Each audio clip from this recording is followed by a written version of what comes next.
Fellas, you know Degree Cool Rush deodorant, right? Well, last year they changed the formula, and guys were mad about it. One dude even started a petition. So guess what? Degree heard us, admitted they messed up, and brought the original Cool Rush scent back exactly how it was. And it's in Walmart, Target, and other stores now for under $4. So grab some and remember why its cool, crisp, and fresh scent made it the #1 men's antiperspirant for the last decade. Degree Cool Rush is back, and it smells like victory for all of us.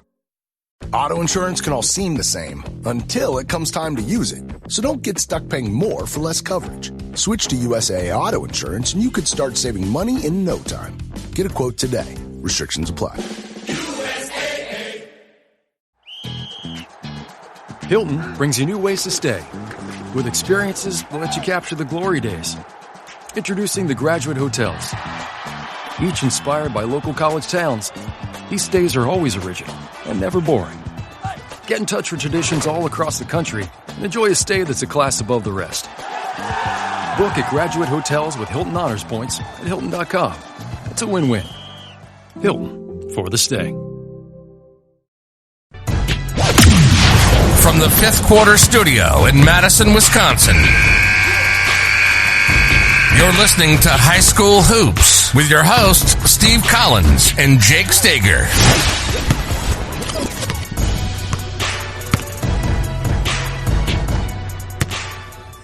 Thank out to our sponsor, Dr. Dish. If you're in the market for a shooting machine, I can't think of a better machine for you and your program.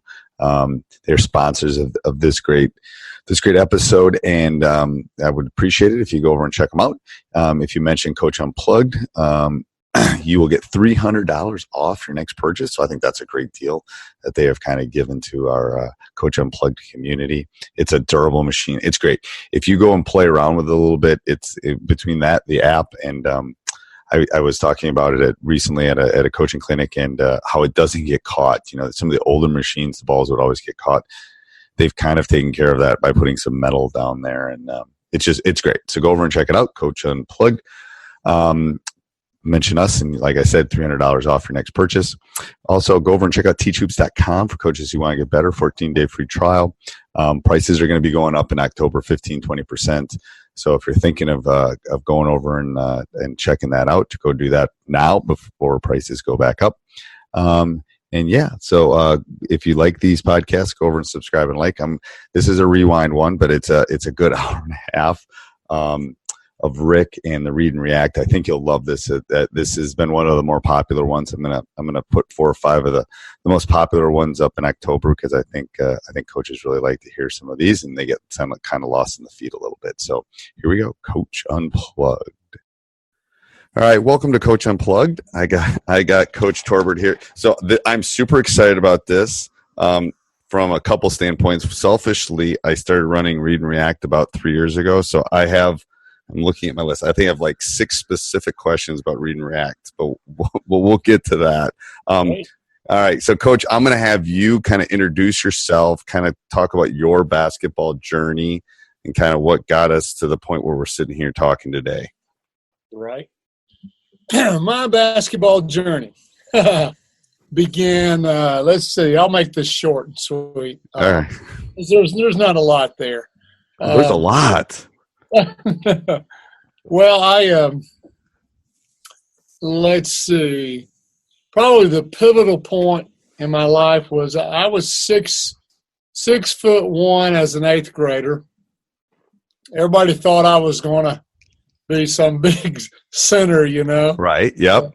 I think I grew 1 more inch or another 1.5 inches, and I found out there were plenty of people that could play inside better than me. So between my freshman and sophomore year, I spent the whole summer just dedicated to shooting only, and that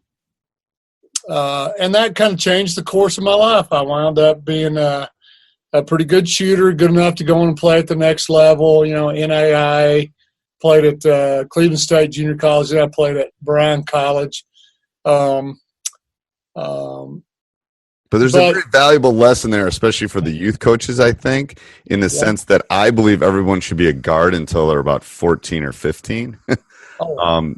Absolutely.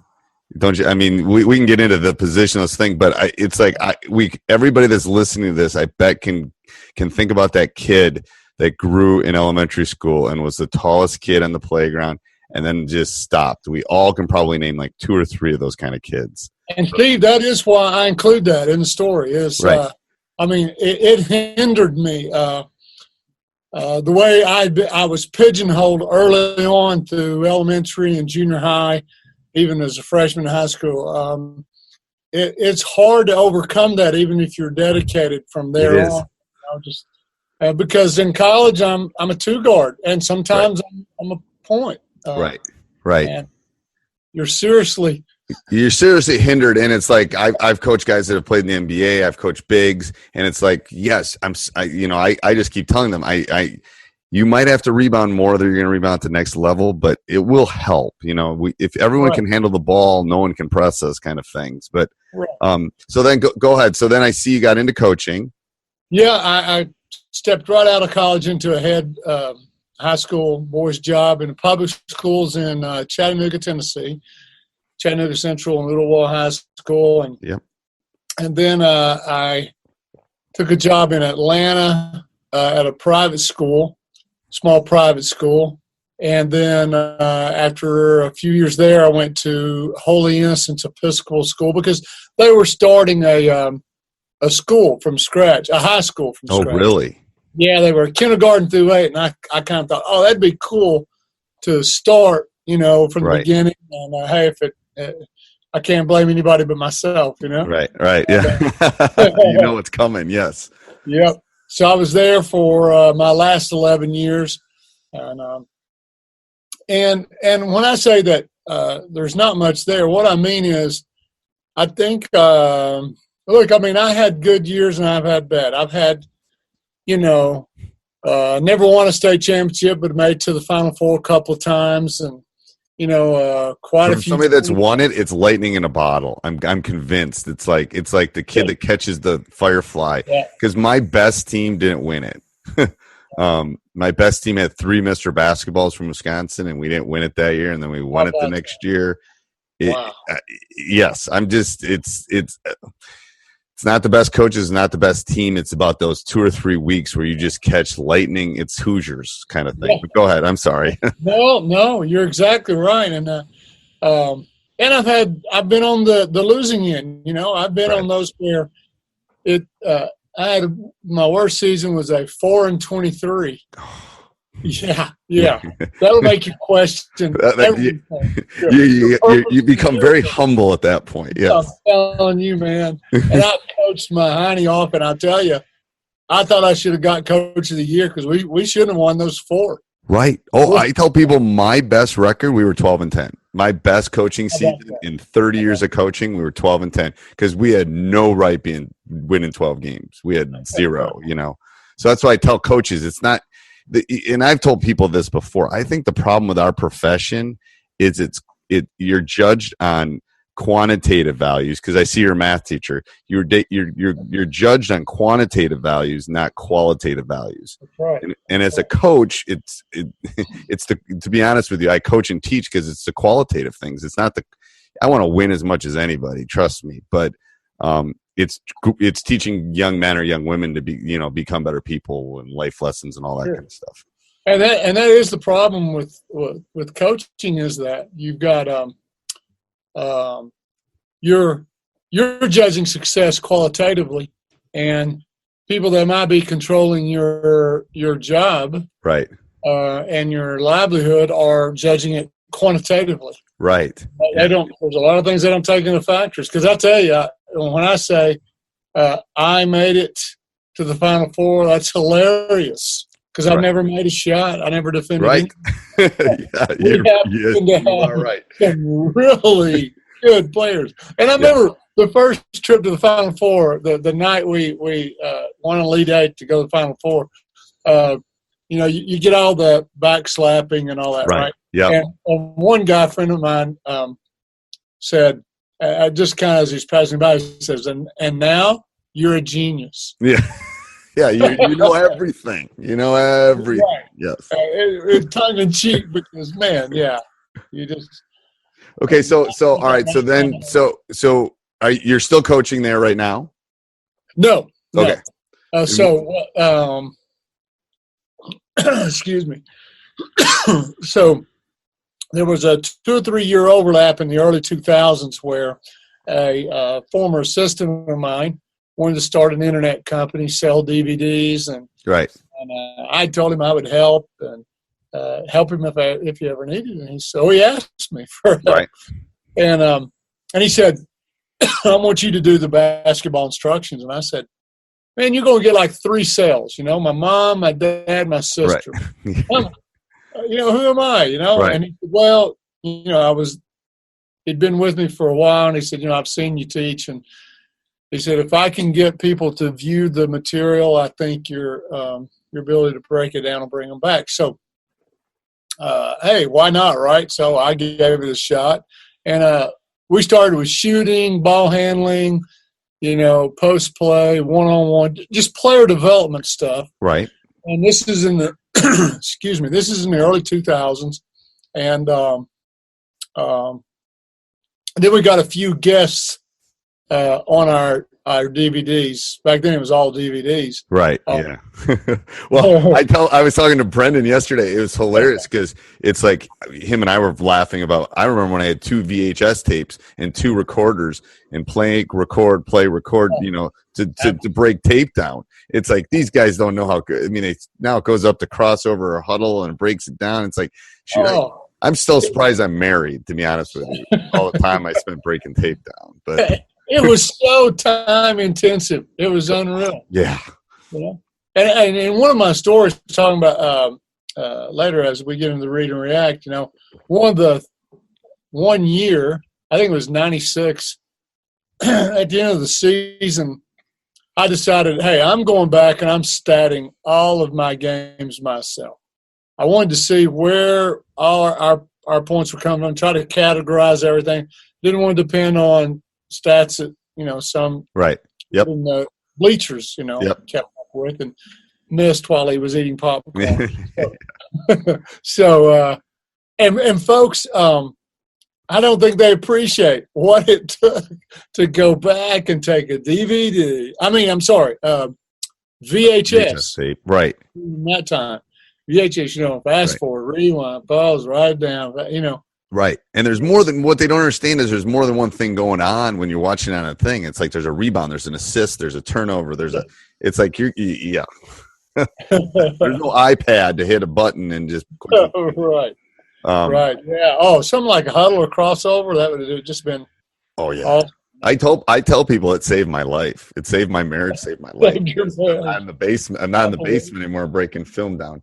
Okay, so you started that. We'll get to the read react thing at the end because like I said, I do have a lot of questions. Okay. But so then that's obviously went from DVDs to. Yeah, well, we started, like I say, player development stuff. That's what I cut my teeth on. My first one was on shooting, naturally. Right. And most of this, Steve, came from. I had coaching insights and that type of thing, but. Most of it came from my experience in personal training, while I was coaching. And that's where, if you're going to make a business out of that, you've got to actually, you can't just, you might start doing it off of the cuff, but eventually you got to, what's the word, codify? You got to quantify it, and it's time for money too. It's like it's time for money too. And if you're not going to be able to book all that time if you don't have, your lesson plans right. Yeah. And I had to go like step by step. I had to start writing things down and, hey, what works, what doesn't, and developing a player. And so that's what I was putting on the DVD. And we happened to start getting a few NBA and WNBA guests on the DVDs, Okay. Mike Bibby was the first one. I do. I remember that one. That one. And then we got, didn't you have some young kid too, I think? Oh, that was our ball handling. Yeah. Our ball handling, Andy Garcia. And by the way, he's just phenomenal with a basketball right now. He's in his mid-20s, I guess, and he's still in Laredo, Texas, and he's training he's never stopped training other kids. Really? Wow. Wow. He's got a training business. Okay. And he's just magic with a ball. But, yeah.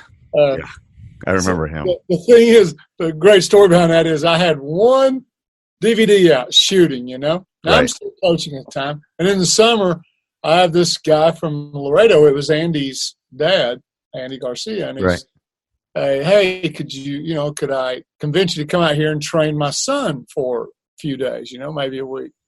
And, well, if the price is right, I will, right? So this is kind of neat. I get to cross the Mississippi River and go to a place in Texas and move in. This is kind of neat. Yep. And kid just was a workout king. I mean, the kid could work all day on his game.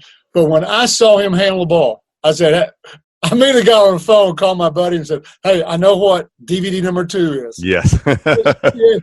7th grade, and he's just unbelievable with the ball. Right. Yeah. Our Mr. Basketball this year, Jordan McCabe, who's going to Cincy, has been doing that since he was a little kid, and he's the same way. It's like, it's like magic what they do with the ball. Yeah. So then it expanded from that stuff. Yeah. I wound up with in 2000. By 2008, I think we had 7 or 8 player development DVDs, and that doesn't sound like much at the time, but when you do, at that time, we were doing things like the one-on-one video was 3.5 hours, right? Because it wasn't just me on one-on-one. I also had Chauncey Billups. I had Rick Barry on it. I had Sue Bird. Folks like that on. And it was a different era too. You weren't shooting it on your phone. The editing was iMovie wasn't. I'm just saying, people think now it's like, I can just shoot a video and edit. It was a different world back then, editing wise too, and all that stuff, and technology and taping and cameras and. Yeah, you had to send your DVD off to be mastered and all kinds of stuff. Yeah. But during that, so the transition is.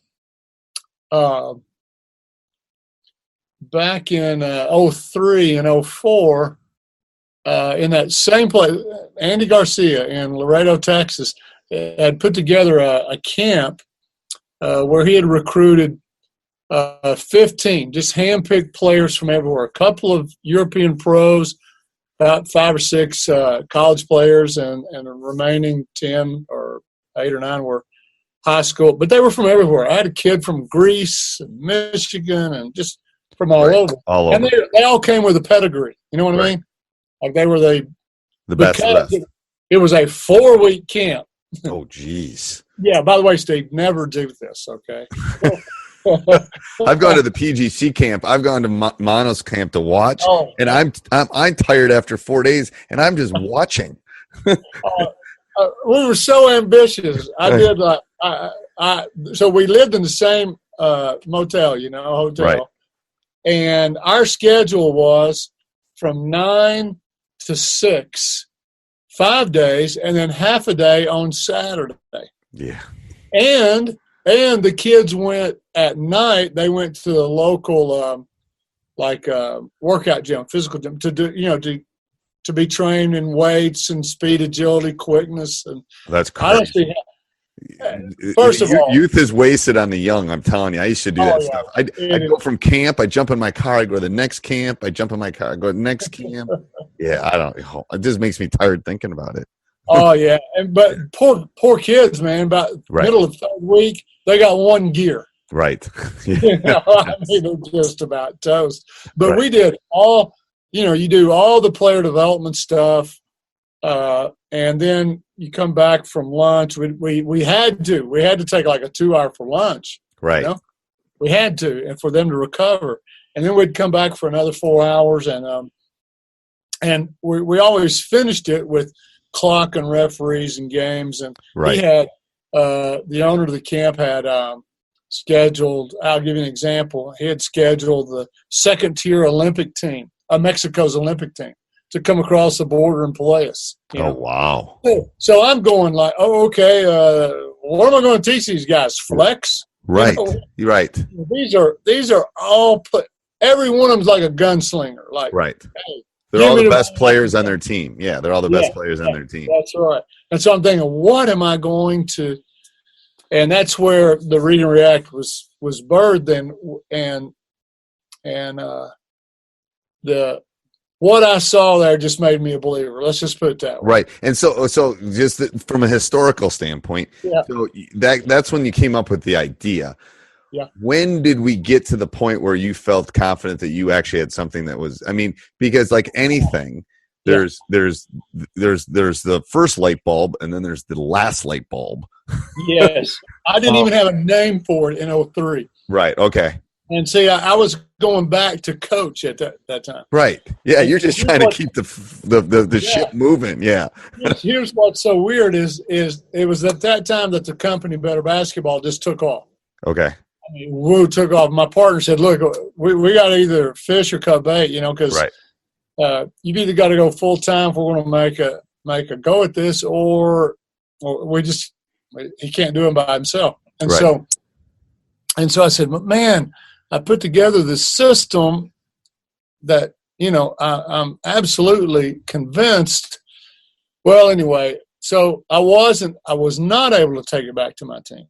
So the next summer we had the same camp, whole different group of kids. And I said, okay, I got to test this again.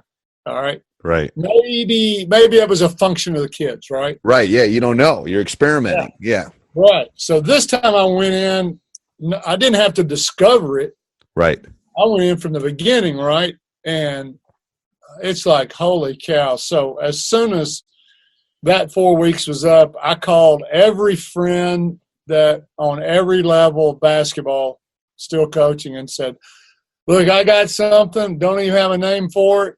But and I can try and describe it, but if you want it, I'll show it to you, but I'm pretty sure it's a game changer, Right. I think it'll give you an edge, all that kind of stuff. Yep. Well, Steve, just think about you. Who would you call? Look, the people I called trusted me I'm not even coaching at the time, right? Right. And so I had high school, middle school, girls, boys, veteran coaches, Right. You wanted to send it out to the world to see what happens too. It's like it's your first model. You got to send it out and see if the light bulb works or not too. And so first I gave it to them in notes. Guess what? They couldn't do it. No. Every time it was like, Rick, you're going to have to come and show us. I'd work with them through the summer or come work with them during their season. And that's when it dawned on me, okay, if I'm going to transfer this, I can't do it with notes and that type of thing. Right. With drawings, with diagrams. I'm going to have to put this on like a DVD or that type of thing. And so it was really – so for 4 years, Steve, those coaches convinced me to put it out, to get it to public. Right.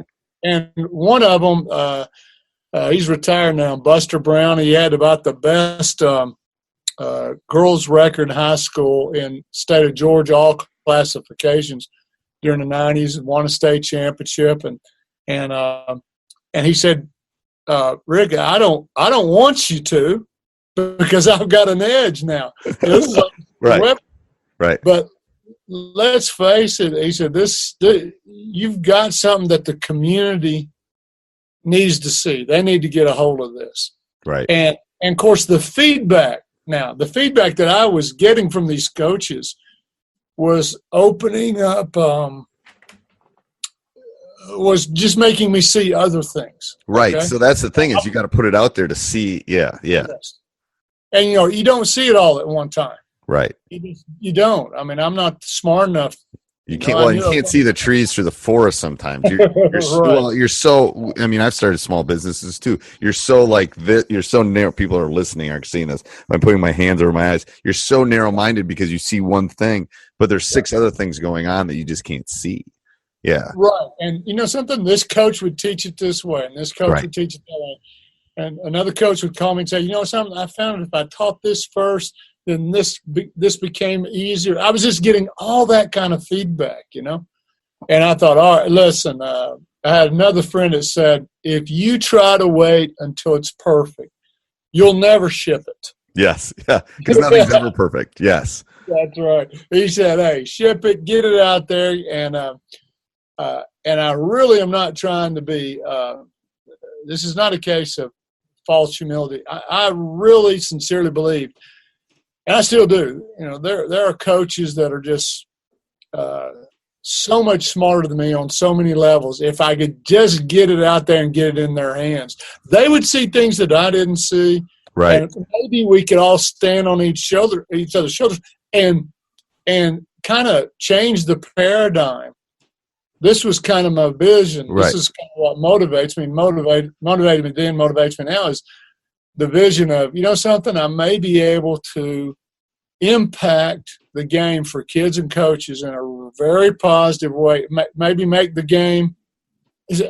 I had just heard Kevin Eastman say in a clinic at Coaching You Live, okay, right in the middle of his time in the clinic, he stopped.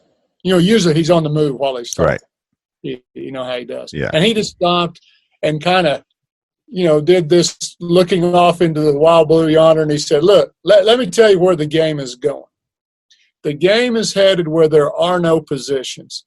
You're not going to see 1s and 2s and 3s and 4s and 5s. You're going to see five players that can just play basketball. They're going to be multi-purpose, they can play in all positions. Right. And he said, now, I don't know how we're going to get there, but we're headed that way. Get ready. Right. And then he went on with the rest of his clinic. Of course, I'm in the stands about to blow a gasket going, I think I've got it. Right. I've got the method to move the game to a positionless game. And by the way, now Steve, why I started that story the way I did. Right. Yeah. I mean, has it really – see, people ask me about my record and all this kind of stuff, and I don't really think about that stuff on a day-to-day basis. Have you literally sat and thought that you've changed this game? Because you have. And I'm not throwing this around. I mean, 100 years from now, it's like the flex. It's like the triangle. People are going to – in the dribble drive, people are going to talk about read and react. Have you thought about that? Yeah, I have. But it does – it's mind-boggling. Yeah, it is mind-boggling. Yeah, it has taken a life of its own. Right. Yeah. And some of the funnest, one of the most fun things about this is this movement is reading the stories of the coaches out there. Right. They'll email me their stories and tell me what to do, and most of it, Coach. Now look, it's really easy for me to tell you the quantitative ones. Right. But qualitative ones are so much fun. Oh, yeah. We make fun of you all the time, Rick. I'm telling you. Right. That's layer 47. Layer 47. I mean, my assistant coach can do – Nate's going to be listening to this. He can do a much better Rick than I can do. But it's like, we just – I don't know what you're talking about. What are you talking about? But it's like – it is over the number of layers is overwhelming at times. Like we have narrowed it to like 6 that we feel like we can really do well. And then we add things to that. It's like adding potatoes to the soup or carrots or something. But we've narrowed it to about 6 that we think we can be pretty good at. Well, that came from, again, this is 6 or 7 years before I ever started experimenting with the read and react. 2 things happened. There was a couple of things going on that kind of ingredients that went into the soup, Right, yes. And one of them was we lost a game. We ended our season by not getting to the state tournament on a last-second shot with the best player I ever coached. Best player. He averaged 28 points a game, shot 53% from the three-point line, and signed with Florida State. And the only kid in the school history to play in the Georgia All-Star game. And I'm thinking, I can't get to the state tournament with this kid. Right. I must be an idiot. Well, so my assistant and I, Dan Knudsen, we were having our last supper, so to speak. Pun intended there. Right. And I said, all right, Dan, go ahead. Tell me what I did wrong, And he said, I really just got one question. In the last 2 minutes of the game, when it was just back and forth and, people are fouling out and this and we're trapping and nobody can run any of their stuff, did we have the best 5 basketball players on the floor? And I said, well, now, Dan, we had our best 1, our best 2, our best 3, our best 4, our best 5. He said, nah, that's not what I asked. Did we have our best 5 best? And I said, Danny, if I did that, we can't run our system. And here it came. He said, maybe there's something wrong with the system that doesn't allow you to put the best 5 players on the floor. Light bulb. Yep. Boom. Yeah. And now he went on with other questions, but for me, it was like a thorn that got in my brain. And I remember thinking, where did I get this? Why do we have to have point guards and 5s and posts? And where do we even get this language from? Or what, right. It just started making me question everything. Am I kind of blinded by tradition, Right. Why can't we do that? Hey, when you go to play pickup, do you say, well, I'm picking you because we need a 3, a slasher? Right. No, I know. And the thing is, and I've ever since we started doing it, I've been trying to think about where it started. Was it the Patino Kentucky teams? Was it Magic? Was it Michael Jordan? I mean, because he had Cartwright, so he had a 5. I'm just trying to think of where the shift kind of happened, because it usually happens at the NBA and collegiate level before it gets down to us. Right. And right. I'm just trying. I really haven't been able to narrow when that.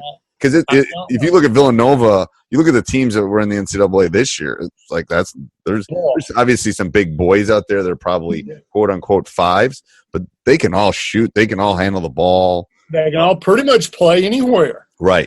Yeah. What I loved about watching them is I'm telling you, they did some really good stuff. If you did not know the read and react the way you and I do, Steve, right. You might watch Villanova and go, hey, I think they're running that read and react thing. Right. Oh, yeah.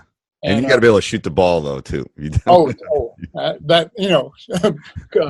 shot covers a multitude of sins, doesn't it? It does. And I tell my kids all the time, anybody can become a shooter. Not everybody can become a scorer, but shooting is just repetition. It's like lifting weights.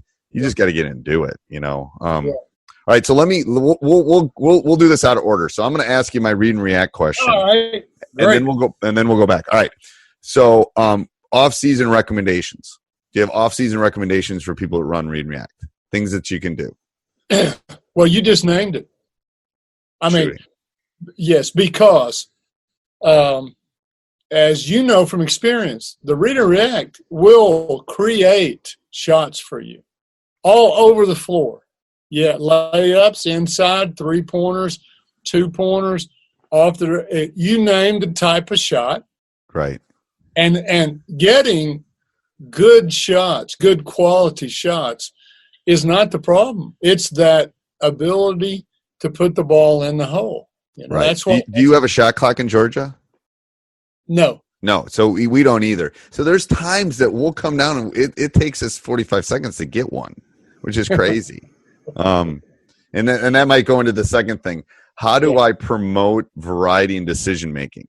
Because my guys seem to do the same thing every time. They'll pass, they'll go screen. I mean, they tend to do the same thing every time. How do you get them to not be like robots, not running the flex offense? Right. Well, and that's what you're trying to overcome, right? Right. For your listeners who are not as familiar as you and I are, right? There are 2 decision makers. There's more than that at one time, but 2 primary decision makers. One, and by the way, when I explain this explains the difference between the read and react and a pure motion offense. Even though read and react, you get all the benefits of motion. You create an athletic ball. Yep. You move players, you got spacing, and boom, good things happen. You break the defense down, and you train. This boils down to training players how to take advantage of breakdowns on defense.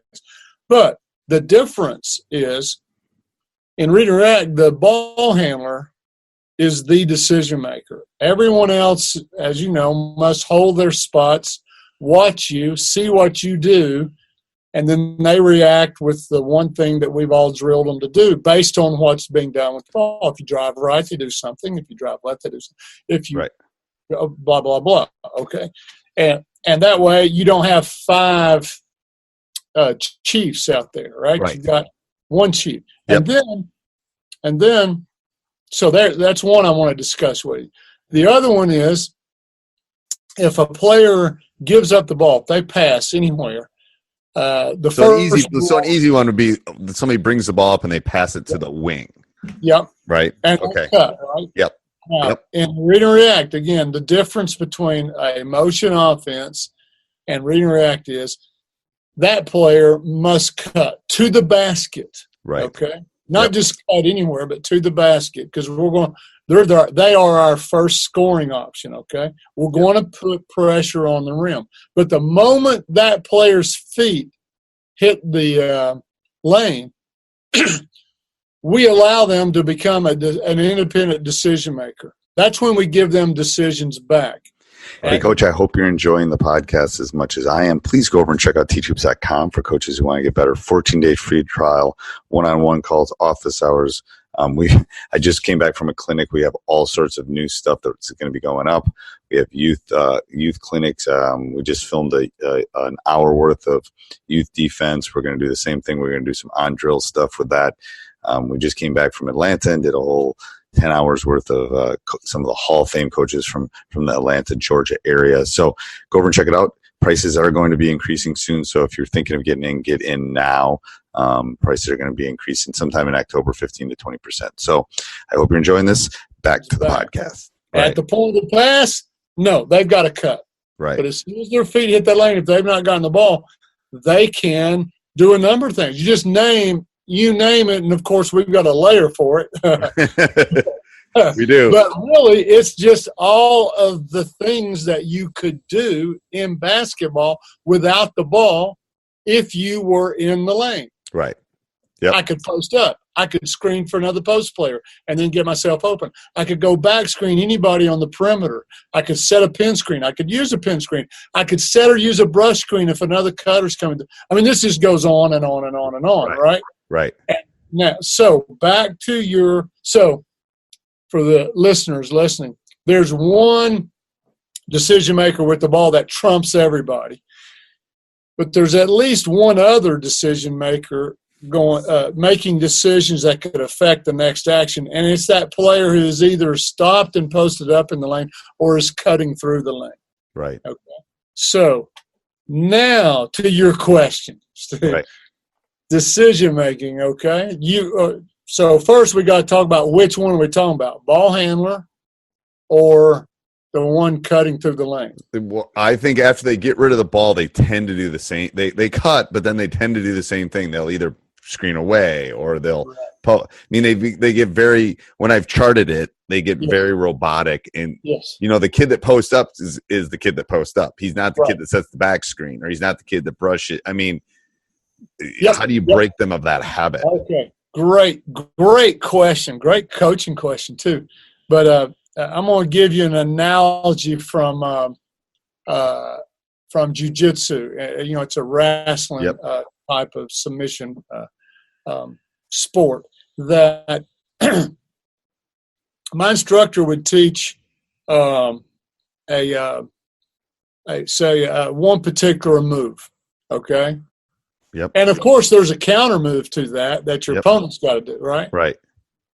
So you teach it, and then you set up the drill, and you do it, right? Well, immediately your mind goes to what ifs. Well, can I do this too? And then, but what if he does this? Can I do this?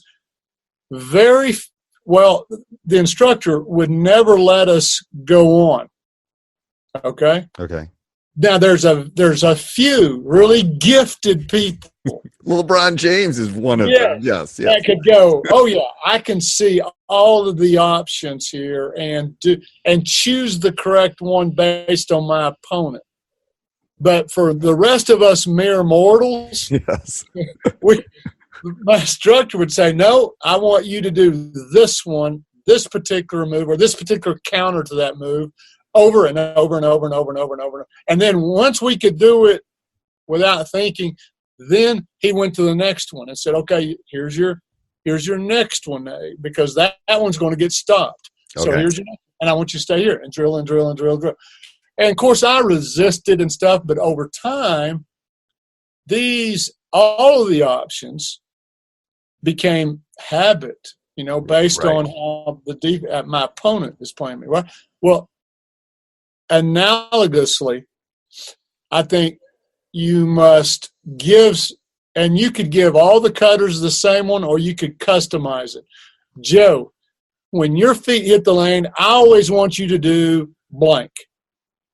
Okay. Ooh, I like that. Like I have a kid. Like every time you go in, you should post up. No, every time you go in, you should look for a layup or screen away. Okay, I like that. That. Bill, since you are the best 3-point shooter, I always want you hitting the lane and then back screening someone one pass away from the ball. Right, because then you're ready for your three. Yeah, you're going to shape up to shoot, right? Right. It doesn't take Bill long to learn that one. Yeah. He's a shooter. There has to be a benefit, though, sometimes, too. I have to show them that. It's like, if you set this screen, then you are going to be open, too. It's the, egocentric kind of. What you just said might be the most important part of teaching the read and react. Right. I'm lying. What you just said may be the most important is how do you sell it? Right. You've got to sell it to the kids like, look, hey, here's why you're not doing Bill's decision, Joe, because this is how we're going to take advantage of your strengths right now and hide your weaknesses. You're going to help our team by blank. You know? Right. Now, later on, Joe, we're going to add to this. Right. We're going to start developing. But for right now, I don't want you making, 6 different decisions in there. Right. I want you to always set a pin screen. I want you to always stop and post up in the short corner. You name it, right? Right. Now, once they get good at that, now I'm talking about the individuals. Right. Once they get that, then based on their strengths and weaknesses, you go on and you add another one. But hey, let me give you a great example of this, okay? Okay. This was about 4 or 5 years ago. Delphi University, Division II up in New York, I think. Yep. They had a point guard come in. Her name was Ando Tron. I think she's coaching now, or she might still be playing over in Europe. She came in. Hey, Steve, this is the consummate point guard you want. Listen to this. I mean, she'd already watched, studied, knew the language of the entire read and react before stepping on the floor at a Delphi. Right. I mean, this is the coach's dream. Right. Okay. He's coaching the other girls, telling them what reactions they should be. I mean, it's like having a coach on the floor. Okay. Right. She's their best 3-point shooter, and she can get to the rim. Now, she's the smallest player on the floor, but she can get to the rim. She's fast. She's a good ball handler, goes right or left, best 3-point shooter. All right. The first 4 or 5 games was disastrous for her. So the coach called me and said, hey, could you do like a Skype with her, a little one-on-one, and just find out what's going on in her brain, So I did, and I asked her, and she, because I'd watched the games, and I said, well, what seems to be your problem? And she said, look, when I hit the lane, and she started going through all the different things that she could do, and she was ticked that her teammates were not responding to this. Right. Each one of these, Yep. Yes, my post is at the high post, coach, so when I cut to the basket, if I don't get it, then I turn and I make the Utah screen, and then I'm looking to shape up. I mean, she's going into stuff like that, right? Right.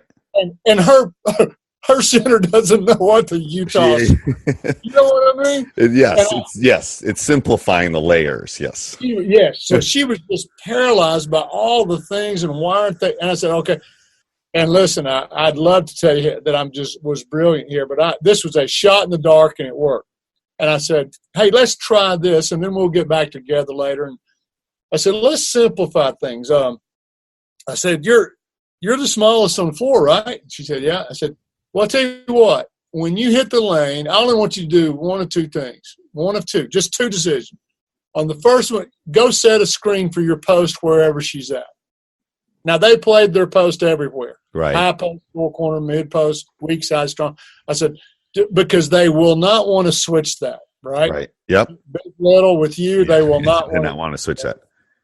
And I didn't have to tell her to play off of that. After she sets the screen, she's going to take her next best action is going to be good, okay? And then I said, now, you're also the best three-point shooter, right? And she said, yes. Right. She knew. Yes, I am. And I said, then if you don't set a screen for your post, then go set a back screen for one of your teammates that are one spot away from the ball and shape up for the three. Okay. Steve, I never had to call back. We never had another call. That totally – because it's simplified. Yes. And now she was decisive and aggressive and intentional with her actions in there. Yeah, she went on to do some others, but just getting her started down a simple – for her, 2 decisions. Well, I think you can do that. I know you can do that with every one of your players. Give them one. Start with one. Right. And by the way, someone watching your team, they won't know. No, they won't. Only you know what their decision is when they hit the lane. Right. And then you build on it. Then you build on the layers, because then it's like, okay, your season starts in November and ends in March. By December, you're maybe adding a second move, and then. Because and then you give them 2 or 3 weeks doing that, and then you add another one. It's perfect teaching things. I agree. I never had thought about that though. And some kids, their cup's bigger than others, so you can put more in it. Right. This is why I can't put that. I'm just not good enough to put that on DVD. Right. Right. You follow me? Yeah, it's like well, I teach. I'm a math teacher, like you're a math teacher. I saw. And anyway, it's like I tell them the first week of school, I say, John here might spend 5 minutes on the homework, and Susie might spend 43 minutes on the homework. You can all do it. It's just, some of you have strengths in some classes and others, and that's where building on. I think that's perfect. All right, what would your ideal shot chart look for the read and react? If I gave you a shot chart, what would it look like? All inside the restricted arc. You think so? Could that happen? Well, no, it can't. Of course, it can't. But I'm basing that on the shot charts. If you look them up, online and stuff, you look at the numbers. The highest, the most points per shot you'll get are shots that are inside the restricted area. Yep. Because they also lead to free throws. Yep. Okay, so it's not just the 2 that you're getting. You're getting a right. 5 there as well. The next highest is the corner 3-point shot. I know, that's crazy. Isn't that crazy? So counterintuitive. I know. The stats teacher in me just thinks that's. I just can't. I know. Numbers don't lie. I know. Once I start watching, it's just unbelievable. You will go back and watch the NCAA tournament and just watch the corner threes. It's unreal. So defensively, you should have a counter to that. I'm just thinking the other side of the court for the people listening is you got to take away that corner 3. You got to run. Hey, forget closeouts. You got to run people off of that. Yeah. Yeah. You know what I mean? You got to change their shot. That or they got to be in the second row of the bleachers. That's right. That's right. The next highest is any other 3. Right. The next highest, well, now we're getting to the lowest, is the mid-range jumper. Which is lost. The game has lost it. Yeah. And this is going to surprise a lot of listeners, okay? But the lowest percentage shot is in the lane outside the restricted area. In the lane, outside that charge. But people don't know it's the charged semicircle. Yeah. Outside. Wow. Yes. Now the highest is inside. Right. That. Because it's a layup, basically. It's a layup. Yeah, it's right. It's that third grade. We call it like a third grader can make. I always tell my boys the easiest shot in basketball is the free throw. And they look at me and they go, "What do you mean? It's not easier in a layup?" I go, "Yes, it is, because it doesn't change. Layups change because you have defenders there. You could shoot in a free throw in Wyoming is the same as a free throw in Maine. They are the exact same distance. The rim is the exact same height. Nothing's changing. But man, layups is it off of 1 foot? Is it off of 2 feet? Where is my defender? What angle do I have on that? Yeah. Is there a help defender near me? Am I leaving the ground from the same spot? Right. I mean, there's variables there. There's a lot of variables. Okay, so last one on read and react, and we'll get to a couple other ones I have. What cuts or actions do you think will give your team the most open looks? And my assistant sent me this one, and he said, "Don't take it depends." As the answer. So, John, if you're listening, that's for you. Wow. It says, what cuts or actions do you think will give your team the most open looks in the read and react? Now, he said actions. Like a cut or a back screen or those kind of things, actions.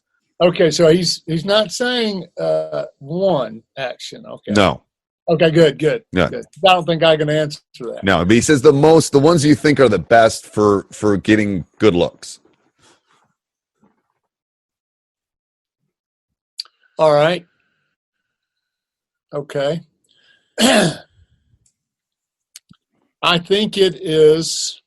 And it's probably not the initial cut to the paint because we have not had as much luck with that. Sure. And by the way, would you remind me? Would you ask me about just cutting to the line in a minute? Yeah. Yep. I want to tell you something about that. Okay. So the actions you think that will get the most open looks in the read and react. Yes. All right. The first two, and you know something, as soon as this podcast is over, I'll think of something. I'll come up with something else. All right, you can send it to me. I'll put it in the show notes for the people that are listening. All right. But here's how I'm trying to answer this. Okay. For the most teams on the most levels. Right. Okay. Because as soon as you start, that's why he doesn't. And I would say most of the people listening to this are youth coaches and our high school coaches. Okay. So we're dealing with kids that are 10 to 12 to 18. I mean, there's other people that listen all over the world, but I mean, I would think that's the demographic that's listening to. All right. We're talking percentages here. Okay. Yeah. The two actions, I'm going to say two. There's two. And it's, and one of these, well, both of these have varieties in them, but it's drafting. Okay. Drafting is, so a team, let me give you a couple of examples. Steve, you pass the ball to me and you cut. You are on my right. Okay. And you pass the ball to me and cut. If I catch it and immediately drive right, as if I'm trying to follow you to the goal, like two race cars drafting each other, that's where we get to the draft. I'm drafting you. Yep. The reason that gives more good opportunities is twofold here. One, you're taking away on your cut. And this is why, Steve, I don't care if you ever score on a pass and cut. I really don't. Does it happen a lot? Because we have not been successful with that cut. That initiative. And that's what I want to talk about here in a second. There's multiple reasons for cutting and scoring is just one of them. You can't depend on that. No. Right. But see, if you are cutting after passing to me and you're cutting as trying to get the ball back, legitimately trying to get the ball back, your defender's going with you and is guarding you all the way to the rim. Yes? Yes. Well, you just took the first natural helping defender to my right with you. Okay. There is no help defense on my drive going right now. I agree. In fact, the only help would be, let me draw a picture in everybody's mind. Let me back up. I'm at the top of the key. Okay. You're facing the goal. You're on my right. Okay. Okay. Yep. So when you pass, you're passing uphill to me. Yep. And you're cutting, and I'm driving right. Now, if no one else is in the right corner, right, when I draft you, there's no help defense. Right. Because you've taken the only one that could help. Could do it. Yeah. And it's got to be a cut that you want to score on. Yeah. Are my players listening to that? You got to want to score on that cut. Yeah, it's not false offense. You might be open if you cut really hard. Right. Okay, now let's rewind that. If there was a player, a teammate in the right corner, and you passed to me, cut, and then I drove right, I'm beating the next helping defender.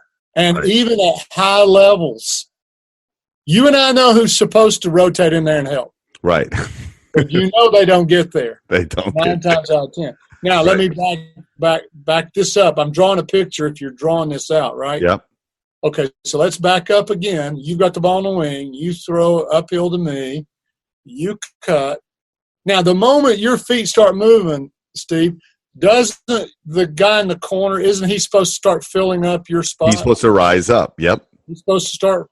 So he's starting to fill up as I'm starting to drive. Yes? Right. Yes. Now, we know from the redirect that if I drive right, he's supposed to move one spot to his right. So he's got to stop and go back to the corner, yes? Right, yes. All right, so I got a question for you. If his defender does rotate in there and stop me on my draft drive right behind you, I've got a natural pitch to the corner. For a 3. Yeah. His defender's going to be wrong either way. If he stays, I'm getting to the rack with no help defense. Right. If he helps, we're throwing to the high percentage shot inside out. Right. You just said the second best shot in basketball in that corner 3. And then literally if I'm playing that position, my hands are like this. Oh, absolutely. Throw me the ball. Throw me the ball. I put that in drills. I mean, that's a great combo drill. Right. It's a pass, cut, draft, drive, natural pitch drill. Okay. So that's number 1. That's number 1. Now, by the way, every time the ball is passed, there is a chance for a team, the receiver, to draft that cutter. That's why I'm picking that action. Okay? There's a chance. And also, I know that every cutter could be open, but you're talking about passing to them and them catching on the move and scoring. And as you and I know, and every listener knows, those are the weakest skills all the way around in the game of basketball. But most players like trying to get downhill on a drive, get to the basket.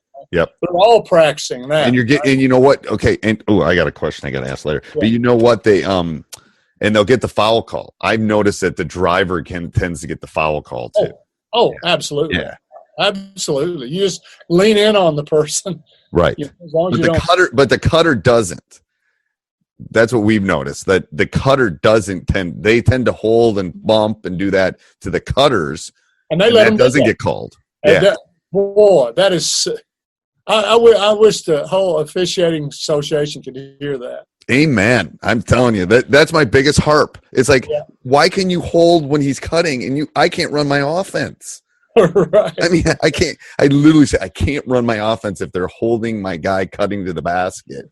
See, why can't the offensive player hack those arms off of them? Right. Yes. Why not? That does hinder the read and react when they're not calling that. It does. No, you're right. Freedom of movement. Well, I think your best counter to that is you've just got to get the players and the ball moving faster. Then they have less chance to step in and get into your body and tag your body. Now, there's other little counters for this, and it's that if they are trying to bump you and get an arm bar on you when you're cutting, use that as a trigger to make your decision. Okay. So, like you said, you pass to me and you cut, right? Right. And I'm arm barring you. Hey, stop and post them up, and I'll throw it because usually when they're up next to you like that trying to body, it's real easy to leg whip, swim move, and post them up, right? Okay. All right. The other one is use that as a signal to go back screen right away. Just forget the cut. Not forget the cut, but forget finishing the cut. Right. and go on and screen for whoever. That So might the back be, screen will counter that. Yes. Now, Okay. Iowa's women a couple of years ago, I remember watching that. They didn't run it this year, but a couple of years ago, their post player would be on the weak side. All right, they would always start on the weak side. So, Yep. so the point passes the wing and cuts. Okay, if she cuts through unhindered, untouched, she would go on and do her thing, Right. back screen on all this. But if any cutter ever cut and they got bumped or they got armbarred, stood up, they took it as a signal to screen for the post and invite the post over. Ah. See, the Okay. post is on the weak side, right? Okay. Yep. We even got to calling that an invitation screen. Okay, so you get stood up as a cutter. You get stopped. Oh, darn. Well, don't fight it. Just, hey, okay, I'm going to go invite the post player over. Okay. And now you got a cross screen and, okay, Right. in there. Okay. So that's So you gave me one. I want another one. That was the first Another one? Yeah. After the And by draft. the way, okay, and before I leave the draft, Yep. see, any dribble at can turn into a draft. So let's go back to our situation. I now have the ball at the top of the key. Okay. You are on my right wing, Yep. Steve. I dribble at you, you cut. If Right. I turn the corner and draft you, you've taken Your guy. you've taken the first helping defender away from. So Right. a dribble at draft drive. Okay. I don't have to wait for the ball to be passed to me. Right. I could dribble at any teammate, send them to the goal, and draft them immediately. Okay. Does that make sense? Yeah, that makes a lot of sense. Now, hey, look, that takes a little more than you do have to teach a little body language, Yep. change of speed, leaning in low with your shoulder, that kind of thing. But if you've got a little bit of deception in you as a player, a little bit of craftiness, Right. every dribble at, it's an opportunity for two people. The person you're dribbling at might be open, and then you could turn the corner Okay. and draft them. Okay, so draft drive. All right, the next one I would say that give you the most is pin screens, Okay. because there's such a wide variety and so few teams do them And do them well. and do them well. And when they're done well, there's two people that's possibly open, the screener and the person you're throwing to, right? Right. Yes. Yeah. So you get that whole, well, do you slip the screen or after you set the pin screen, the pin screener is rolling to the basket, they get to post up. Whoever catches the skip pass feeds the post. Screening is a lost art. Oh, big time. Well, Don't let me you tell you. Hey, yes. Now, hey, here I can't. There's your next video right there. I'm going to give you $1 million. I can't believe I'm giving this away. Okay? I'm going to do it right now. Okay. All right, here you go. I want you to get some jerseys or T-shirts made that says "Pin me" on the back of them. Right. On the back of them. Okay. And your defense has got to wear them. Okay. Okay, now, if you're on offense and you can see the words "Pin me," you're the one that should be setting the pin screen. Ooh, I like that. Yeah. Now get on a board and play with it, and you're going to see that pin screens are always set by players 2 or more spots away from the ball.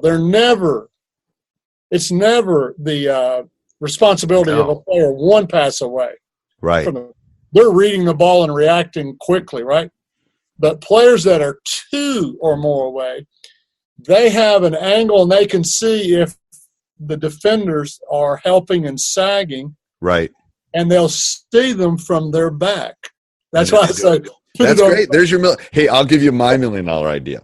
You know those things we used to wear as kids that you play laser tag with and stuff, and they. Okay, so spacing is horrible, and read and react is all about spacing. So what I think you should do is get some sort of thing you could put on a practice jersey. When you get too close, it flashes. So. So it's about spacing. It's like soccer could use it, basketball could use it. It's all about spacing. And then you could change the distance between the spacings. I love it. Because you want to get to the spots, Right. right. in the read. Yeah, and it's like you're too close, you're too far. You're never in the right spot. Yeah, Dick Helm used to say, I had him help me with dynamic defense. It was his defense, and he gave it to me and said, "Hey, put some meat on the bones and turn this into a course." And so I did. And in talking to him, you can't talk defense without talking offense, and vice versa, right? Right. And he said, "Look, it was just kind of a by the way thing." And he said, "Look, Rick, we were talking about what's the toughest thing to defend." That's kind of the way the conversation was going. Yep. He said, "I'm not going to name offenses. I'm just going to say great offenses have three aspects: spacing, player movement, and ball movement." Yep. If you can get all three of those, just now. Okay, so everybody pause right now and rewind that because that's big. Okay. Yes. Spacing, player movement, and ball movement. Yes. And he said, "Now look, an okay offense will have one of those. A good offense will have two of them. Great offenses have all three." Right. And so that's react past that. Yeah, that's why, Steve, you said the spots are so important. I mean, that's why we actually put physical spots down to train them. It's that important. Right. Yeah. We use like the gym tape kind of thing and put it like this is your yes. Because I first of all, I'm also think the court's too small for kids now. I think the court needs to get bigger. Yeah. Well, I tell you, you're watching the NCAA tournament. It's crazy. Yeah, I agree with you. Something's got to change. That and the NBA, you're watching, and it's like, okay, these guys should have bigger court. Okay, so I coach Wesley. Wesley's 6'4". He plays for the Mavericks. Yeah. He looks tiny. He looks like and he's not tiny. He's like a linebacker when he comes into the gym, and it's like he looks tiny, because those guys are so big. All right, so I'm going to ask you a couple generic questions, and then I think I could go for another hour, but we'll do another one. I promise we'll do another one. All right. If you could go back to yourself as a younger coach, what would you tell yourself? Oh my goodness gracious. Okay. That's easy. I don't want to get specifics, okay, like offenses, defenses, and stuff like that. What I would do, absolutely, this is without a shadow of a doubt, is I would get maybe more than one mentor.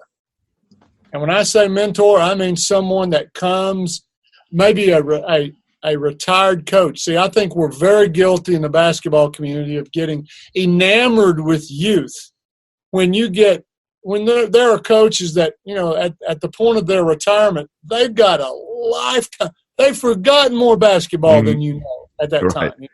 And they're looking to still be involved. They just don't want the grueling schedule and that got right. Yep. To be able to go to a mentor there and say, "Look, would you," a retired coach, and say, "Would you be my mentor? Would you come and watch my games and take notes? Would you, if you can come to a practice and watch my practice? Can you come scout me?" I tell young coaches this all the time. It's like I have people self-scout me. I have them come watch practices. Yeah. I mean, I'm still learning. I've been doing this for 30 years, The moment you stop learning in this game, the moment you think you know everything, and there is Mono's really good at that. PGC Mono's really good about that. Mentoring. He's the best. He's good. The best. The whole PGC curriculum is the best. So, hey, if I could go back and there was a PGC around, right, I would become a disciple. Oh yeah. PGC. Oh, now, I am. It's a cult. It's a cult. It's a good cult, Mono. I'm kidding, but it's a good one. But absolutely good. All right. If you can think of one coaching moment that you could dive into for our audience that they could learn from, is there one moment in your coaching career that we could just dive and kind of dissect? That you could learn from. That another coach could learn from. Someone that's listening to this, that's something that happened to you. One of mine was one of my players got hurt. It was a momentous. It was a big game. I learned about communication. I learned about some other things at that point. Any moment in your coaching career? Yes. I got it. Got it. Okay. We we started this season with a point guard that got hurt. Okay, got hurt and didn't come back, and I had to go to a 2 guard. This 2 guy, really, it's more of a 3. Okay, he'd never played point, but he was the best ball handler. I knew he was the smartest. Right. He's got a pedigree now, and what I'm saying is his brothers were great players. His father, I think, owned the state of Georgia high school scoring record, something like that. It was okay. This is just a great, heck of a pedigree. And so I asked him to be the point guard. Well, we stunk for a little while, and I could tell from his body language, he wasn't happy. Right. Okay? And then something happened. Okay, and I think there's 2 things you can learn here. Something happened, and we began to win. We began to do some really good things. The kid's name was Paul Kenny. If Paul's listening, anybody knows Paul Kenny? That's who it was. And I would have a timeout, let's say, and I always like to try to let them out, or I didn't want to use the whole time in a timeout, right? Get your 3 things and then get going, okay? Yep. And so tell them the 3 things, and they would leave. They'd go far enough out on the floor that I couldn't hear, and they'd hold another huddle, and I could see Paul tugging jerseys. You know what I mean? Right. Talking to somebody. Hey everybody, I hope you're enjoying the podcast. Rick has so many great things to say to all of us. I'm going to try to get him on again to talk about zones and some things. I have some questions I have about read and run, the read and react with the zone. I'm going to try to get him on the next couple months. Go over, make sure you subscribe and like, please. We love that.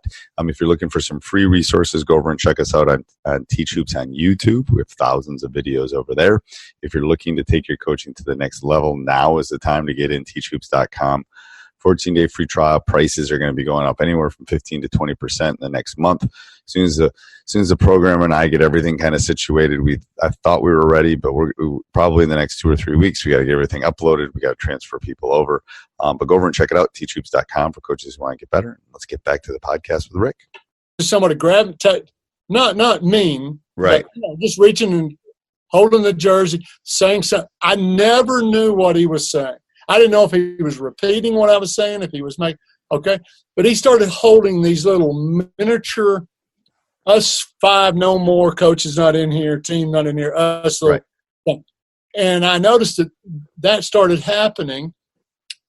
When that started happening, we started winning. Good things started happening, right? Right. Okay. So I think I was smart enough to leave it alone. That's what I think. I really do. I'm proud of myself for shutting up. Yep. And also, from that point on, I started getting even shorter in my timeouts. I wanted to give Paul as much time as he could. And this idea of I don't need to be the one saying everything, leading everything. I need to be building this. I want to duplicate what Paul's doing next year and the year after and year. Now, how do I do that? I don't have drills for that. No one's ever taught me that. Right. I got to learn how to, and this is leadership. This is communication. This is right. Right. Now, another lesson that goes with that, okay, was this. At the end of the season, I saw his dad. His dad was one of those good parents, okay? Right. Because ordinarily I don't talk to parents, okay? Unless it's about their academics or something like that. Like Bobby Knight said, best coaching jobs in an orphanage. So, See, that's why I think many coaches want to get to the colleges. They use the 500-mile recruiting rule. Right, yes. Recruit them away from their parents, Yeah. But anyway. So I talked to his dad, and I said, what happened there? I took him back to that time when that started. Mm-hmm. And he said, well, the kids were coming over to my house, and they were doing all the crying and complaining and, and bad-mouthing and all this. And he said, and of course they're going to blame Coach, well, Coach doesn't like me, Coach doesn't do this, Coach that, right? Yeah. And he said, I finally had enough. And he said, when the kids were gone, I pulled Paul aside. And I said, let's just go through every point that was being made here, and let's talk about how much the coach has control of these things. And he did. And then he said, Paul, the one's not your position, but it's time to lead. Forget position. We need a leader. We need someone who knows how to win. We need it, right? Right. And he's the one. He's the one that got Paul to start doing that, right? Now, I learned another valuable lesson.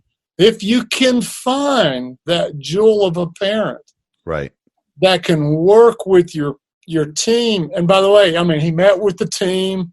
He had, because they went over to his house, right, between school and practice, and so he would have a chance to, drop a few gems in there, right, and talk. And they respected him because they knew what kind of, and they knew what he's talking about. I did something several years ago too. It was not this year, but the previous year. I don't go into the huddle right away. I talk to my coaches before I go to the huddle. 2 years ago, I pulled my point guard and said, "You're going to be part of this group." That's how much I respect. And it was like it was like this because it was like because he felt part of the system. And it's like, I'm to the point where I ask them opinions in timeouts. I like, what do you want to run? Well, now, in the read and react, right. I hate to keep going back to read and react, but you know how easy that is. Right. Yeah. I mean, that should be happening almost organically. Yes, it should be. Yeah. Because they're making the moment by moment decisions out there. You're just kind of guiding the big stuff. Yes. What would you tell a young coach if they wanted to get into coaching? I would tell them, well, first of all, the mentor thing. Yep. Second of all, I would be very careful about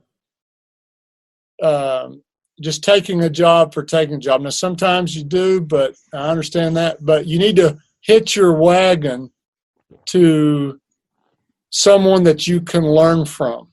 Right. Now, that was a mistake I made. I came out of college and lucked up, took the highest classification in Tennessee, size school. Wow. And I took the head job. Right out of college? Wow. Yeah. Right out of college. And you know what I'm thinking?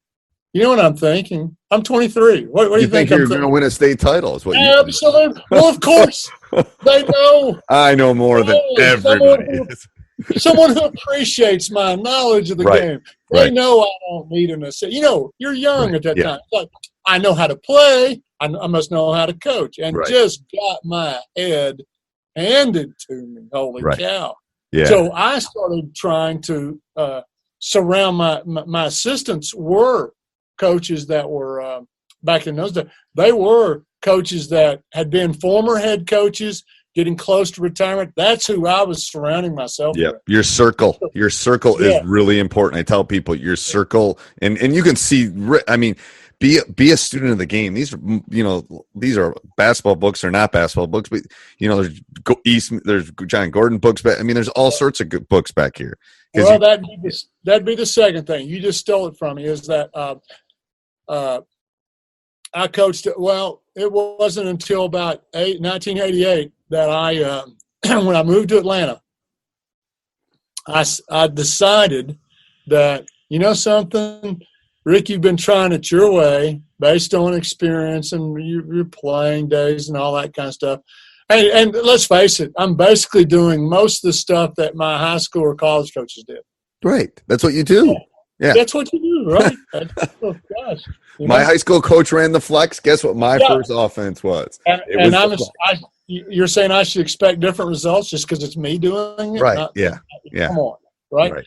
So when I moved to Atlanta, I made a pact with myself that I was going to pretend that I knew nothing about the game and ask myself this question. If you did know nothing about the game, what would you do? And you're about to coach. What would you do? Well, you would take a look. First of all, figure out who the best teachers of the game are and become absolute disciples of them. Yes. Just absolute. So at that point, for me, it was convenient to go to David Lipscomb in Nashville. Don Meyer. Oh, you don't have to tell me about Don Meyer. Oh, my God. I still find you'll laugh at this. The people are listening, but I still find he used to hand out all those things in different colors. I've got notebooks. You want to go bring my notebooks? I swear to God. I know. And I still find them. I find them at school. It's like, oh, there's one of that. I mean, there's a guy that changed the game too. Oh, didn't he? Yeah. Didn't he? And so he had a clinic that you had to pay for in the spring, and then he had a free one in the fall. I went to 22 clinics in a row before I missed one. That's crazy. 11 straight years I didn't miss with him, and it's not that I was poly-parroting him because I couldn't. Right. I mean, he would recruit. You had to be able to shoot a three. Right. Or you had to have all-American potential in the post. Right. That's about it. That's about it. And the thing is, I think that's a good point you just made there is, and this is an educational thing. You want to take all this knowledge and put it in, and then you have to pick what's going to fit you. Oh, yeah. And I've told this story. I was under 7 head coaches before I got my first job. Yeah. And and because I've been successful because of those 7 people, because I took a little piece of each one of them and I said, ooh, I like that. Ooh, I like that. Ooh, I like that. And then because there's no other, Jay Wright. There's one Jay Wright. There's one Bobby Knight. There's one Coach K. So you have to be your own person. Boy, that's good. That's a Don Meyerism right there. Yeah. Be who you are. You can't be anybody else. Yeah. Yeah. And I would advise young coaches or anybody coming into the game that just get used to the thought that no one's going to love it as much as you do. No one's going to be as dedicated to it as you do. You're going to run across a gym here and there, but like if you're in high school or youth, you are a small part, time-wise, of these kids' days and everything that they got going on, okay? And now, I think you are more impactful than anybody else in their entire day. Well, and a point that I make to all the young coaches, I've said this 1,000 times, I'll say this 1,000. I do not want to be a kid's last coach. Right. Oh, that's excellent. I don't want to be especially if I'm a youth coach, I don't want to be their last basketball coach, because if I'm their last basketball coach, it means they stopped. Right. I don't want to be the last coach. I want to be part of that journey along the line for them. Right. Well, now, see, I'm going to turn this back on the Read and React, but you know what? I mean, this is the things the things you're covering right now were motivating factors in creating the Read and React, because I coached negatively many years. Bobby Knight, baby. It's a Bobby Knight era. I mean, look, you can get results from negative reinforcement. You just can't build long-term relationships with that. You just can't. No. And you cannot recruit the energy and creativity from players that way. It just making it miserable, Right. And so, when you were talking about helping them with their decisions, see, again, I wanted to sell Read and React, let's take something like passing. Right. Okay. I didn't want all my coaching life, it was, I need you to pass and share the ball to be a good teammate. Come on, right? Right.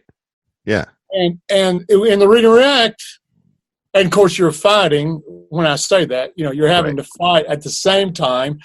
You want a player to be aggressive, take what the defense gives, and yet you want them to share the ball. Do you hear the contradiction in my voice? I mean, what?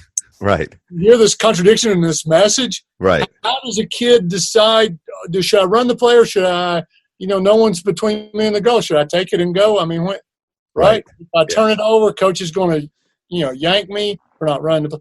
There's problems there. I wanted to be able to say, look, I want you to pass because a couple of things. I only want you to pass if you can't beat this guy. And if you can't beat the guy, we're going to give you a chance at scoring the moment you pass. You're going to be our first option. Right. And so I think that's a lot more positive and will recruit his energy than to say, just be a good teammate and share the ball. I know what share the ball means. It means you don't want me to shoot and you want Joe over here to shoot. Right. You know? Well, I didn't want to do that. Well, now, if that's not good enough, then I want to tell them, look, you are much better. I am going to show you how to get your shot without the ball. Right. So when you hit the lane, I want you, and here we go with everything else in the read and react. And do you work on showing on how to show on the cuts? Do you teach them, you know? Oh, yeah. Okay. Well, just like you would a post player. Think about this. Don't you tell players in the post, look, show the ball your numbers, right? Yeah. Hands up, out, elbows out, show them your numbers, and you tell the passer, don't throw it to them if you don't see that, right? If you don't see their hands being an eager, hey, point guard college, being an eager receiver, right? Right. Yeah. Yep. Happy hands. Yep. Happy hands. Well, same way on your cuts. I'm not going to throw it to someone who's not showing me their numbers. They're eager receiver, peppy hands. Right. But I told you a moment ago I wanted to make a point about the cutting, okay? Okay. Just want you to think about this. I want to do a whole new course on how to teach the read and react from this standpoint. I want to ask you something. You're fresh off of the tournament, the NCAA tournament, right? Right. You saw all kinds of great set plays, okay? So, all right, so those things that run them, right? So let me draw a picture in your mind. There's just been transition, and they didn't score. The offense didn't score. Now the balls come back into the point guard, the playmaker's hands, right? Okay, now the other four players, they've got to get open, right? Right. Yep. So where do they go? They stay wide. Huh? They go to the spots. They stay wide for the most part in the NCAA. Yeah. Now, okay, but if they're going to get open on a screen, right? Okay, where are they going to go? Okay, if you're going to get open by yourself or something like, or if that ball handler is going to say take a ball screen, yeah, they're all going to spread out. Right. If he's not going to take a ball screen, they all go down towards the lane. Right. And they start setting screens or for someone to run off of a screen to come out. Yep. You can see almost every NBA set. Yeah, all that's like screen. Yeah. They go there first so they can break out to get open. Right. If they're going to come off of screens. Yep. If you're not going to do the ball screen thing. Right. Okay. Yep. The high ball screen thing.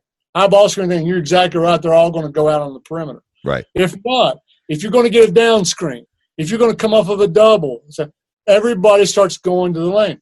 So one of the reasons that you always cut after you pass in the read and react is I need to get you in the lane so that you can get open right for the next action. Right. Okay? Right. You'd be, if we were calling a step play, you'd probably be going down there anyway. Right. Yeah. Okay?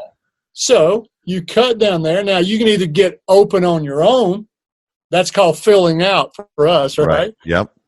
Or you could screen for a perimeter player, or you could use a screen if someone's in the lane, a post player or another cutter, or you could set them a screen and then, work to get open off of it. Or you do, if there's a post and another cutter, there's a double staggered for you to get open. What I'm saying is, Steve, I could teach the entire read and react, every layer, every action, from a standpoint of you're in the lane, you got to get open. When you're in the lane. When you're in the lane and you don't have the ball, you now got to get open. Don't you want to get open? Don't you want the ball to go one-on-one? Right. And then how long do you let them stay in the lane? That depends on them. Okay. There's that depends. Because my guys tend to stay too long. Like we have a 3-second rule. Well, now we're talking about purpose of your cut. Now that's why I want to talk about if you're trying to get open to get the ball again on the perimeter, you're not going to spend time wandering around down in the lane. Right. They'll throw the ball to somebody else. Right. Get your feet wet and then get out of there with purpose to an open spot with eager receiver hands. And, is it off of the screen or are you going to go screen to get yourself open? It will tell you what your next action should be. Right. Right. Use it. Okay. Perfect. Well, anyway. All right. I got tons more. All right. So now I'm going to do we're going to end with my rapid fire. So I'm going to ask you a question. You get one answer. Oh, I'm horrible at this. Okay. Okay, you get one answer. All right, ready? Yep. One word to describe your ideal player. Oh, God. I am horrible at this. Teachable. Ooh, I like that. All right, what's your favorite basketball? And what I mean by is like Spalding, Rock, that kind of stuff. Oh, see, I've forgotten what they call this. The soft touch with the high ridges. Who makes that? Oh, that's not Wilson, is it? No. High ridges.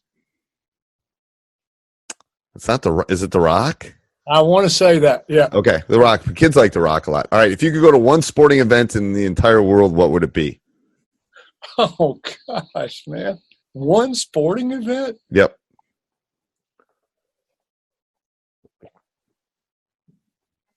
Well, it's just, for me, it's got to, well, all right. It's got to be the NCAA finals. Okay. I've been. But then my second's got to be, say, maybe every other basketball final, NBA, WNBA, maybe. Women's, and if it's outside of basketball, the UFC. Oh, really? Okay. I'm a huge that's cool. All right, what's your favorite pregame meal? Very little. Oh, that's good. Brendan said free. That was pretty funny. That was the funniest. That was the funniest one we've had. I'm better on a almost an empty stomach. I tell the players, I said, and there's been studies on this. You're better to be a little hungry than to be full when you play. I need as much blood supply going in my brain. I don't need it down there digesting. All right, yeah. One thing you do to relax. The one thing I do to relax is, wow. See, I was going to say some form of a workout. Okay, it helps me to relax. Okay, best player you've seen in person. Best player I've seen in person. Oh, remember I told you I went to. We got Mike Bibby for my first DVD. Yep. We went out to video him, and I got to see LeBron James' first NBA game, Sacramento Kings. No. Yep. I think that was his – I know that was his first year. I thought that was his first game, but I'm not sure. But, yeah, I got to see him. I'm there on the court. I haven't seen him in person. All right, best player of all time. Yeah. Holy man. And I can only say one? Mm-hmm. That was a lot harder for Coach Sir than it was for you because he saw a lot of really good players. Oh, yeah. All right, I'm going to cheat on this. I'm going to go ahead and say it's Michael Jordan. Yeah, Michael's winning by about 95%. You feel good about that, Michael. Yeah. Of the time, but I have to throw out some people. I mean, you got to talk about people like Pete Maravich or Rick Barry or my high school coach said Bob Cousy. Right. Well, Rick Barry, you think about Rick Barry, 30, the only guy to lead the NCAA, ABA, and NBA in scoring. I know. And most of the, not the ABA, but the others was without a three-point line. So you're talking about 36, 37 points a game. I know. It's crazy. And I don't even know if the players know that the NBA logo is him, right? Is it him? It's him. I think it's him. Is it him or Jerry West? I don't know. Oh, it might be Jerry West. Is it Jerry West? It was one of the two. I know it was one of the two. Hey, but let me say one more. Back when you said best player that I've seen. Yeah. Well, look, I got to be on the floor. I mean, within touching distance and playing with them in a camp. Dave Bing. No. You remember Dave Bing? I do.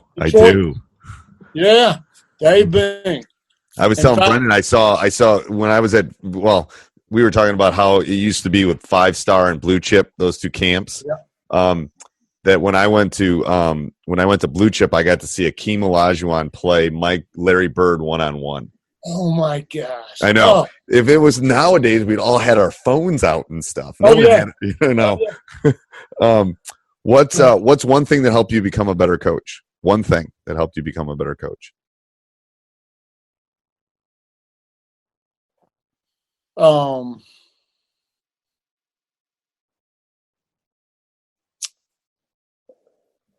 thing to help. One thing that's made you a better coach or helped you become a better coach. My time in, no, I can't say that. It has to be. It has to be that I've been following Jesus Christ for a long time, since 1979. Okay. And the idea of a servant leadership, a servant leader being the best type of leader, has kind of kept my head on straight. Yep. That kind of thing. It's giving you a guide. Yep. Yes. Best game you've seen in person. Best game I seen in person. It can be any level. We've had anywhere from a high school game to an NBA final. The best one that I saw in person was 1977, 76, 77, I think, 75, 76. And it was Western Kentucky University, Western Kentucky Hilltoppers against Middle Tennessee State University for the OVC. I don't know if it was for their championship now. It was I'm pretty sure it was at Western. Okay. It was just I was close to the floor, and the thing is, it was just one of those things. It was just one of those great games, yeah. Okay. One word that describes your coaching style.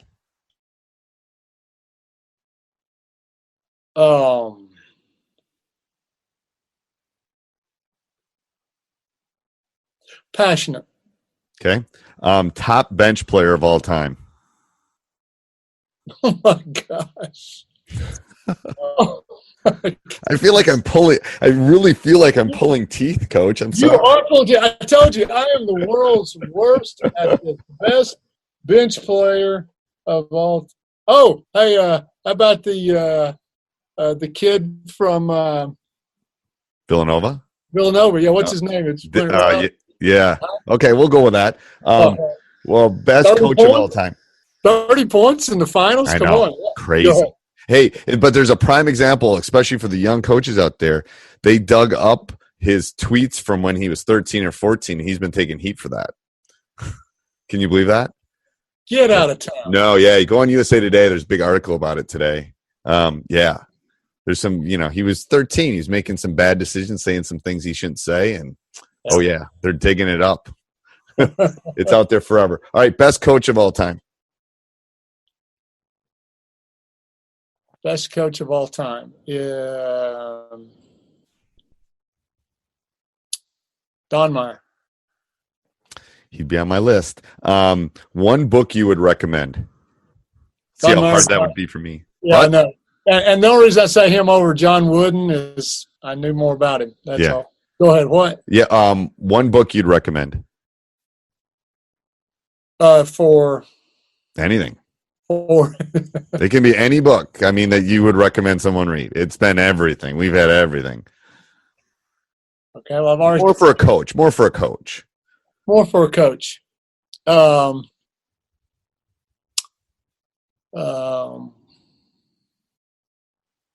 was the one that Brendan gave? He was like some sort of leadership one. I don't even remember. Yeah, that was a very good one. But the one and gosh, I can't even remember the name of it. It's over here. It's by John Wooden, Little Blue Jacket. I keep coming back to it and reading it over and over again. Oh, I know what the one you're talking about. I'll find it. I'll find it and put it in the show notes. Yeah. I'll find it. Then what was my last one? Oh, one thing you would tell a young coach in parting as we kind of end here. As we kind of end.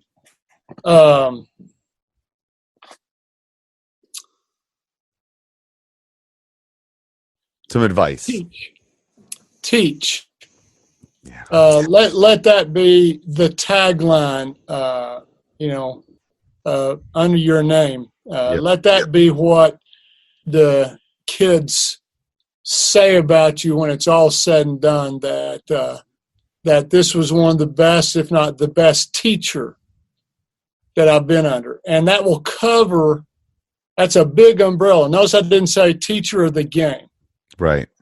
Because basketball is life in 4 quarters, and the chances to impact and teach life lessons and how to respond and just about everything that you're going to come across later in life.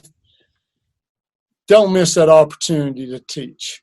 Basketball is just kind of a tool. It is. Okay, so let's, on a parting note, I want to talk about Better Basketball and where people can find it and the all access. Now, I'm getting, this is like PGC for me. I am a disciple. I love Better Basketball. I love Read and React. So I'm not, there's no financial aspect to this, but I'm going to give Coach some time to talk about what's available and what I've been able to do over, the last probably 5-10 years for me. Go ahead, Coach. Well, you finally given me a question that I can answer without sound like you're pulling my fingernails out. I'm the world's worst at in fact, you notice I think I sent you an email and said, look, just don't start asking me about the draft and about this and about right, because I don't keep up with it. In fact, when I watch games, I wind up watching the what offenses, defenses, movement, spacing kind of thing, and I don't. Yeah. I know people ask why I don't watch as much. I don't watch as much NCAA because the only way I can watch it is if I'm just kind of doing something else. Because otherwise, I'm looking and I'm jotting stuff down. It's like the enjoyment is like I can't do that. Right. But yeah, go tell the people about all access and all that. That's a great deal for people. I think it is. Yeah. So we at betterbasketball.com. If you go to betterbasketball.com, you'll see the homepage is pretty easy to follow. You're going to see things like the vault.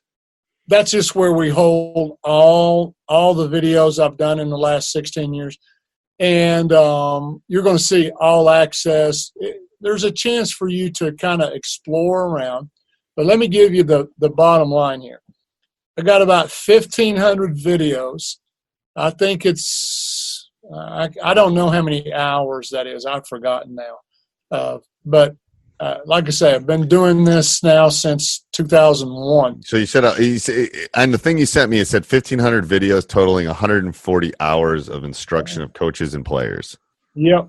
Yeah. Okay. It is. It's not just now. Yes, the Read and React has become the locomotive, the engine that pulls the train. Right. Okay.